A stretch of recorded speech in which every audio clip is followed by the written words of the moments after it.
O mundo espiritual, ele é muito mais real do que possamos imaginar. Eu quero começar com uma pergunta. Como vamos andar com Deus? Como é que nós vamos tornar isso possível? Como é que isso vai acontecer? As diferenças que nos separam são tão grandes que, se olharmos humanamente, isso será impossível. Escolhemos nossos relacionamentos por afinidades. Gostamos de relacionarmos com pessoas que gostam das mesmas coisas que nós, que gostam de cumprir tarefas parecidas. Mesmo que não seja a mesma coisa, mas é legal se eu gosto de esporte. Talvez alguém não gosta do mesmo esporte que eu, mas ao gostar de esportes, isso pode nos aproximar. Se gostamos de sair, isso pode nos aproximar. Se temos algumas afinidades, certamente isso pode nos tornar próximos e facilitar muito nossa convivência. Porém, quando o assunto é Deus, como é que nós vamos andar com Deus, se não há tanta afinidade assim entre nós e Ele? Esse relacionamento tende a ser, às vezes, duro, se tentarmos nos aprofundar nele. Ou então, ele pode ser bem superficial, se não atentarmos para as mudanças que precisam acontecer para que isso funcione. Vou te apresentar alguns textos que eu acho que vale a pena nós refletirmos. O primeiro dele é escrito pelo profeta Isaías, capítulo 55, verso 8. Põe na tela, por favor. Isaías 55, 8 nos diz: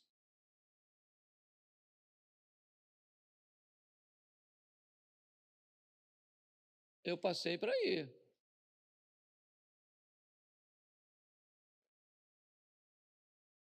Só diz que não dá para colocar que eu leio. Porque os meus pensamentos não são os vossos pensamentos, nem os vossos caminhos, os meus caminhos, diz o Senhor. Preste atenção, porque nós vamos aprender algumas coisas importantíssimas. Como é que eu vou andar com Deus e vou estabelecer com Deus um relacionamento sadio, se o que Deus pensa é diferente de mim? Se a forma dele pensar é diferente da minha forma? Se por onde ele deseja ir, o que ele deseja trilhar, não é o que eu quero? Como é que este relacionamento vai progredir? Ele vai crescer, porque a Bíblia diz assim: conhecei e prossegui e conhecer. Nós vamos viver de glória em glória, de fé em fé, onde a proposta é uma ascensão, um crescimento. Como é que vamos desenvolver um relacionamento sério, profundo, com alguém que pensa e que deseja fazer, deseja realizar coisas? Seus caminhos são diferentes do nosso. Talvez isso já nos dê um pouquinho, a visão de que não vai ser fácil andar com Deus. Por mais que você o ame, ele pensa diferente de você. Por mais que você o ame, ele quer que você faça coisas que você não quer fazer. Então isso vai prejudicar um pouco, criar um relacionamento meio truncado. Alguma coisa que vai precisar de um aperfeiçoamento, que haverá alguns choques, que não será fácil, que não basta derramar o meu coração na presença de Deus, porque quando eu saio do ambiente da oração, as tentações, as provocações, as adversidades, elas vão me pressionar. Então eu não vou conseguir ter um relacionamento sério com Deus pautado em amor. Amor não é suficiente. Diz-lhes: tão certo como eu vivo, diz o Senhor Deus, não tenho prazer na morte do perverso, mas em que o perverso se converta do seu caminho e viva. Convertei-vos dos vossos maus caminhos, porque haveis de morrer, ó casa de Israel. Preste atenção. Conversão. Se eu quero andar com Deus, eu vou precisar me converter. Eu vou precisar sofrer uma mudança.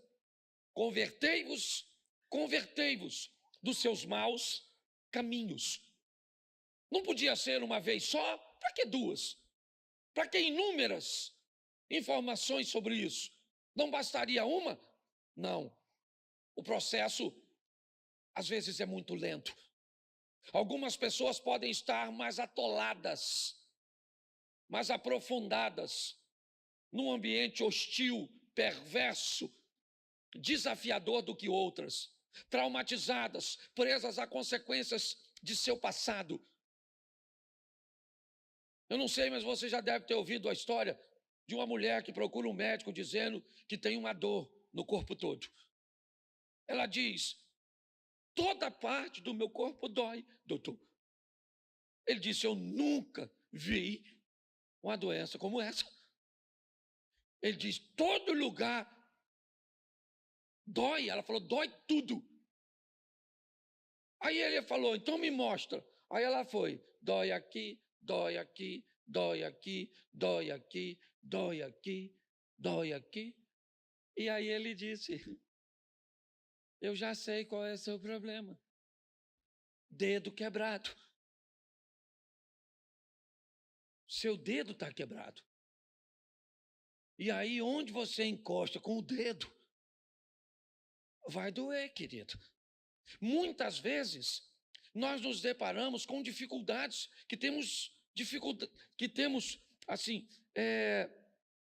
algumas resistências para identificarmos. A palavra conversão é uma palavra desafiadora, porque ela nos expõe a uma mudança que muitas vezes não estamos prontos para fazer. Mas e aí?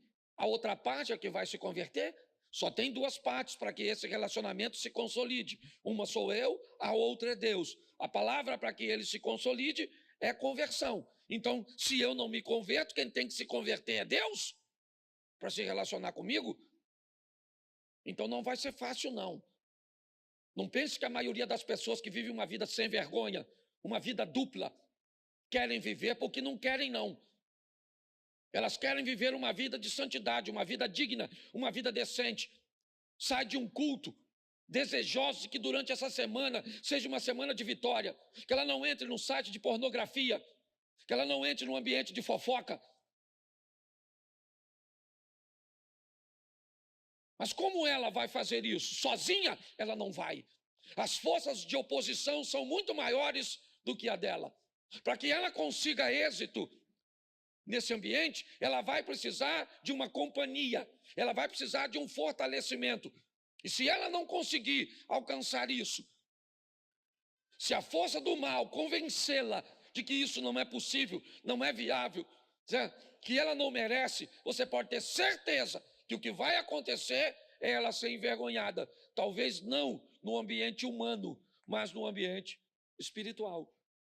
A conversão é algo que precisa fazer parte da nossa vida para que consigamos este relacionamento próximo, crescente e firme. E para isso, Ezequiel 36, 26, nos diz algo: dar-vos-ei coração, porei dentro de vós o espírito, tirarei de vós o coração e vos darei um coração. Preste atenção. Olha só. Aí eu estou pronto a querer me converter? Então tá bom. Então eu vou receber uma coisa, e não mais fora, mas agora dentro. Preste atenção, esse é um texto do Velho Testamento. Certo? Essa história de um espírito que vem para dentro é uma coisa bem do Novo Testamento.